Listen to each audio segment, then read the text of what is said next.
Hello বন্ধুরা, welcome to my channel All Techtive. সবাইকে স্বাগত। আজকে আমরা দেখাবো আইকনে এমন একটা সেটিংস, ব্যাক ট্যাপ না করে পাওয়ার বাটন বা ভলিউম ডাউন বাটন ক্লিক না করে আমরা স্ক্রিনশট নেব। চলুন আমাদের সাথে থাকুন। ধন্যবাদ সবাইকে। যদি ভিডিওটা আপনাদের একটু কাজে লেগে থাকে অবশ্যই আমাদের চ্যানেলটিকে সাবস্ক্রাইব করবেন, বেল বাটনে ক্লিক করে অল করে দিবেন আরো ভালো ভালো ভিডিও আসার জন্য। চলুন যে দেখি। প্রথমে আমাদেরকে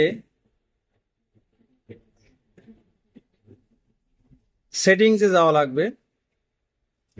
দেন এইখান থেকে আপনাদের অ্যাক্সেসিবিলিটিতে যাবেন। দেন এইখান থেকে টাচে ক্লিক করবেন। দেন এইখান থেকে অ্যাসার্টিভ টাচে ক্লিক করবেন, এটা অন করে দিবেন। দেন এইখান থেকে দেখেন single tap, double tap, long press দেওয়া আছে।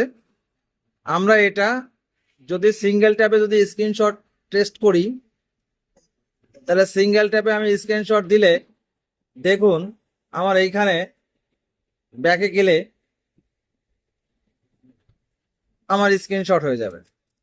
ওইখানে আপনারা ডাবল প্রেস করলে হবে বা করলে হবে। এটা করলে তো এমন ইম্পর্টেন্ট ভিডিও পাওয়ার জন্য আমাদের চ্যানেলটিকে সাবস্ক্রাইব করবেন, বেল বাটনে ক্লিক করে অল করে দিবেন, আমাদের সাথে থাকবেন। ধন্যবাদ সবাইকে।